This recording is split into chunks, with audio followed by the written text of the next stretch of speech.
You are not a sensei. You're a con man.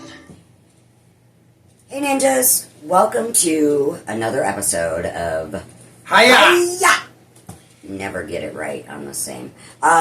Sorry we've been sick. We've been incognito for what, 12 days? I don't know. We've been sick for a really long time. I think it's the COVID again or something because It's really been kicking our asses. I mean, really bad. This is like the first day that we're able to even, be out of bed? yeah. Pretty So much. we didn't do a normal show this week because we've been feeling like crap. So I did make her finally watch Revenge of the Ninja last night. I did. I'm gonna do a quick little comment thing, and then we're gonna toss that away and get into the movie review because that's what this particular show is supposed to be for. Yeah. But recently, some things I touched on a little bit last week, and I'm not going to get much more detail about it, have affected me, and it's made me realize, this actually does play into our regular show. Do ninjas exist? Hell yes, they do. Today and in this age. And here's what I'm talking about. I'm talking about frenemies. Quite possibly the worst ninjas that there are. And the sneakiest ninjas that there are. Yep. The worst part is they don't sneak around behind your back, though. They masquerade right in front of your face as a friend or somebody who cares about you, when really they're just part of everything that is meant to destroy you.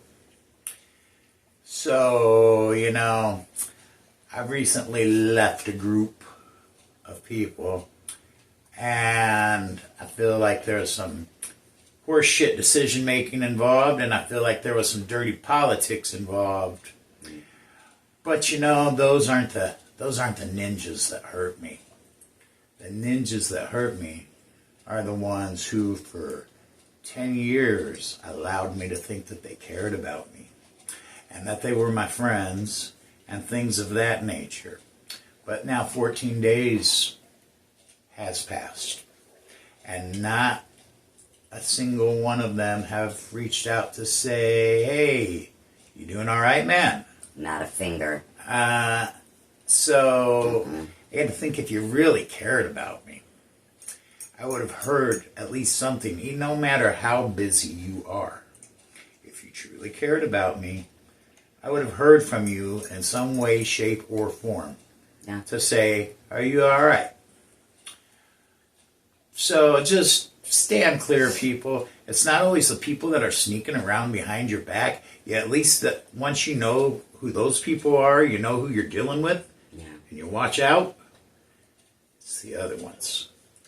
I just submit to you, be careful, and my wife, first time I said this, kind of looked at me like I was a little bit crazy, and I think it's starting to sink in what it means.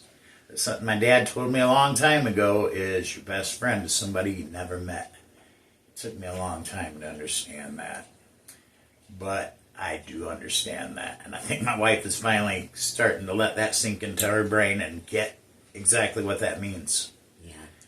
And that's all I got to say about that. I actually could probably drone on and on about this for quite some time. I have something to say. Please do. Even though it's not much, you're stuck with this ninja forever. So it's ride or die. Well, Cobra Kai never dies, bitch. I'm glad about that. I'm obsessed. And like I said, I could probably get going on some kind of tangent and speak on this for a really long time or whatever, but that served no purpose. So, hiya! We're done with that, and we're going to move on to the movie review. Apparently, not everybody shares my fondness for Revenge of the Ninja. Sorry, man. As where I think it's one of the greatest ninja movies ever made for various reasons. My wife did not care for the 80s aspect of it. But, like we always do, let's start by talking about the basic plot and summary of the movie. Spoiler alert, if you haven't watched it, don't watch this. Go watch your movie and then watch our review because he will tell you how it ends. Well, yeah. You've had how many years to watch this movie? Also, I've been telling you for the past 2 weeks, this one was going to be the next one we review. Yeah, for so anybody, you were prepped. For anybody who wants to know, speaking of that, the next one to be reviewed is the sequel to last week's movie with Scott Adkins, Ninja 2, Shadow of a Tear. Good movie, I think. He's a really good actor, and what's really great about Scott Adkins is he walks the walk. He has really taken so many different martial arts, and if you like him, I'll put a link again last week or whatever last episode I put the link in. He has his own YouTube channel where he actually interviews co-stars and there's all kinds of things, so you would really probably like his YouTube channel, so I'll put the link down below. So this week we're talking about Revenge of the Ninja. As I mentioned, it is in fact not a sequel to Enter the Ninja. However, Shelley has informed me that it is part of a trilogy by Canon Group. I knew Canon made the movies. That's one of the reasons why, even though they're 80s and they're cheesy and they're corny, they have halfway decent sound to them in comparison to like some old Bruce Lee movies or whatever, because Canon is a quality movie making group. And they made a lot of action movies. Anyway, Shelley informs me that it's in fact part of a trilogy. Still not a sequel, though. No, but it is part of a trilogy, so maybe that's why people get it confused. Maybe. Possibly, but I don't know what's confusing about a guy getting his head cut off and then appearing 3 years later as a different guy. It's not. Oh yeah, because he dies. So yeah, he got his head cut off. There's no sequel. Anyway, here's the basic plot of Revenge of the Ninja. Yes. Much like Enter the Ninja, it starts off with murder. Excellent.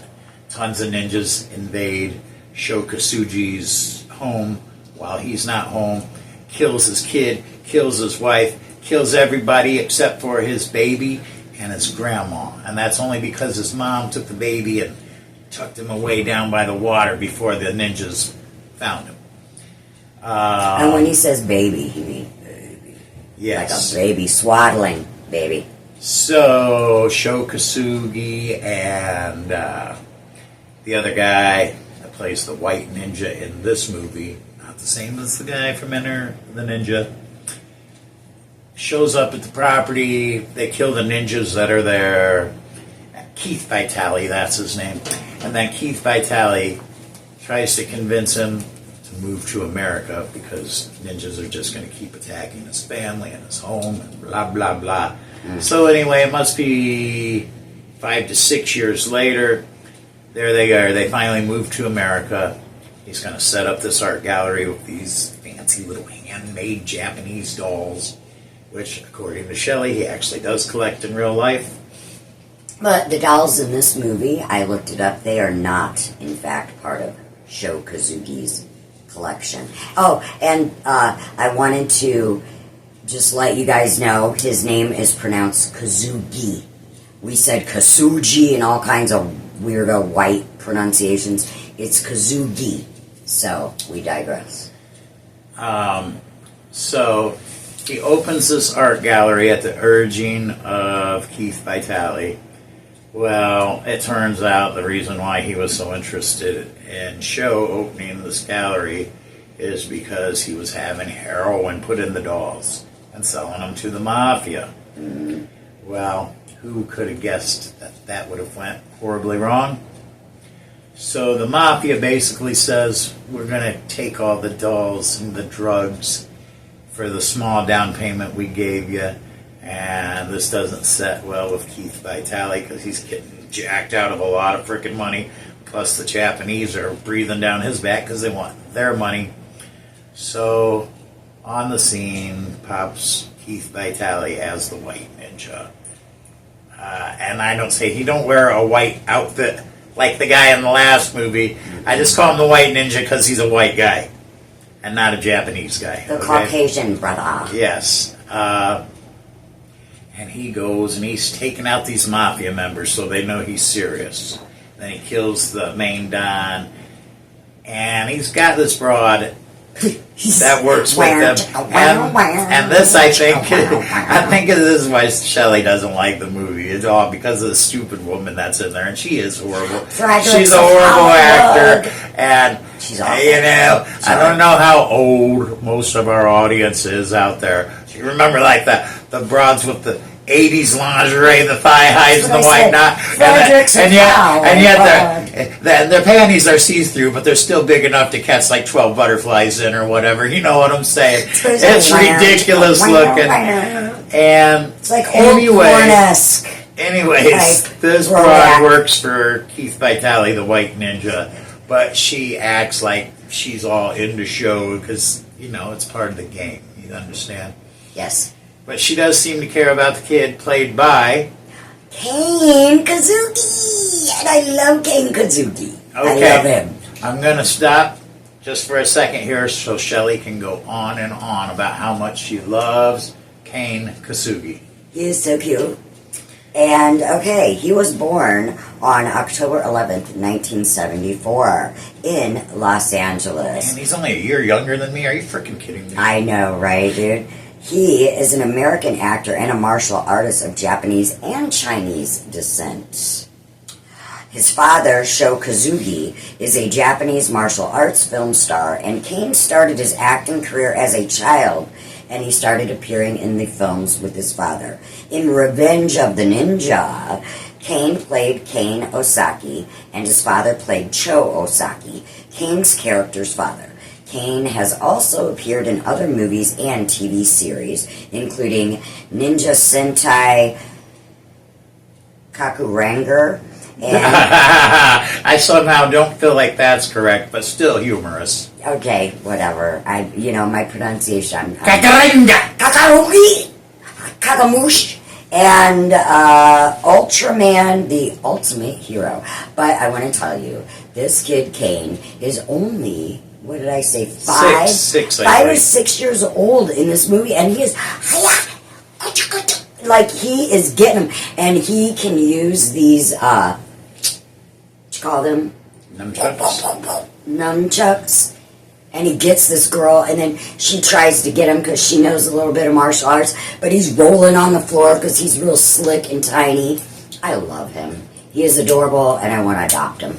And how does he dress? Oh my gosh. This is what she went on and on forever about how this kid dresses. He wears Nike. Like, this kid he's good. And then he has his little kimonos or whatever, gis or whatever. Oh my gosh. He's all the rage. I love you, Kane. And speaking of Kane Kazuki, and next week's movie review of Ninja 2, Shadow of the Tear, Kane Kazuki actually stars as the bad guy. So is he an adult in this? Yes. Okay, so then it's going to be more modern. Yes, That's more my cup of tea. It's the sequel of the movie we just did last week. Okay, so that is part of a... Yes, that is in fact a sequel. Okay. Anyway, back to Revenge of the Ninja. Yeah, sorry, I just had to fan on about Kane. Keith Vitale, this is really a great stereotypical ninja movie because Keith Vitale hypnotizes this blonde broad we're talking about so that she will go and bring little Kane back to him, which we all know is hilarious, but whatever works for the movies. So she goes and captures him, and then they turn on her because she's actually, once she's not hypnotized anymore, she gets on the phone and calls Sho and tells them what's going on. And so they're going to drown her in this hot tub, and actually Kane Kazuki ends up saving her life because he knows that she was hypnotized or whatever. Kane gets her free.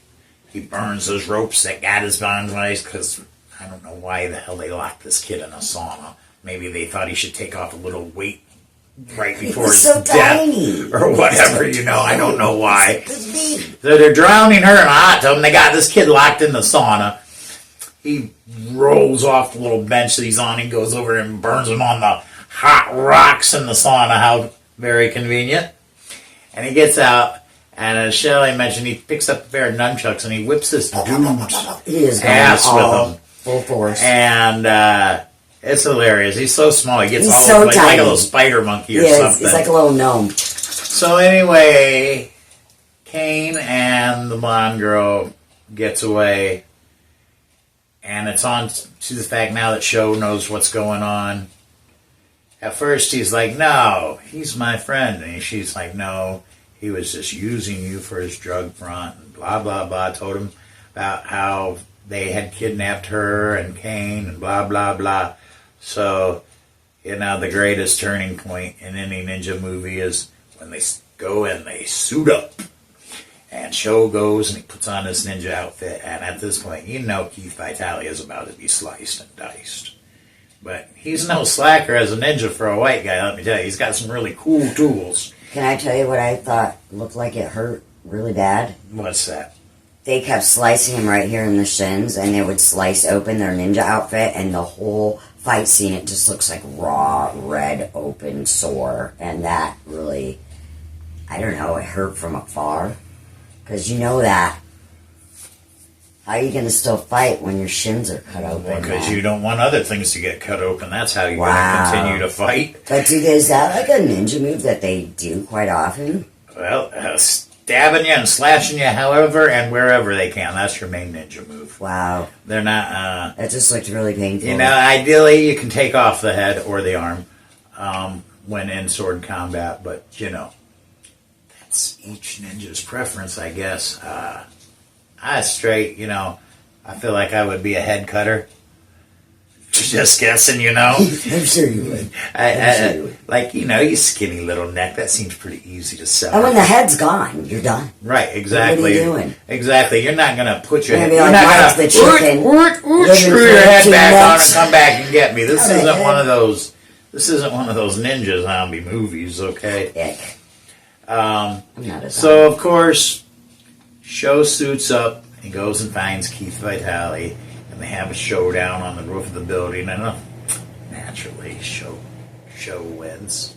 And, that's basically the end of the movie. Once the main ninja beats the other main ninja and the head is cut off, or whatever, that's generally the end of the movie, as is in this case.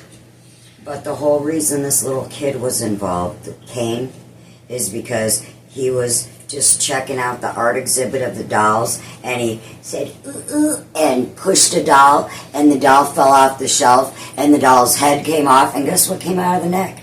Heroin.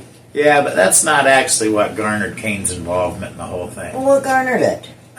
He looked down the hole in the roof and saw Keith Vitale stabbing his grandma with a fucking katana sword. Oh, I forgot about that. At that point, I think grandma. he pretty much figured out that the white guy was not a good dude. Yay. Okay. So yeah, that's what garnered that.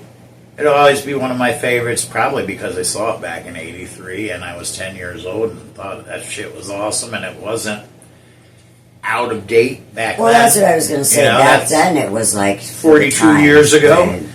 And it was probably like special effects back then were probably really up to par back then. And well, here's the thing you have to understand too. We got about 3 or 4 modern ninja movies, like the ones with Scott Adkins and whatnot. Hey man, I really enjoyed that. I thought that was really good. We've got about maybe 5 or 6 old school ninja movies. And that's all the good ninja movies, unless you speak Japanese. That's about all the good ninja movies we're going to get to cover, okay? Because, like I said, unless you speak Japanese or you just like watching movies subtitles. I can't do the subtitles. I can't do an entire... I miss the action. I can't watch an entirely subtitled movie. Yeah. On a sad note that has nothing to do with ninjas per se, We watched the final episodes of Cobra Kai this week, and we are so sad to finally I see feel it like go. my friends left me. If anybody else is feeling like they're left on a hole as far as that goes, Cobra Kai, never dies. comment. If anybody wants to discuss some Cobra Kai, let me know, because I've watched it all the way through 3 times now, so Okay, that's our news. you're not going to get me on any trivia, I can tell you that. I right. can do the trivia with the best of them. Quotes, all that stuff. Okay, well, you know what? Stay tuned for our next new segment, the Cobra Kai Corner.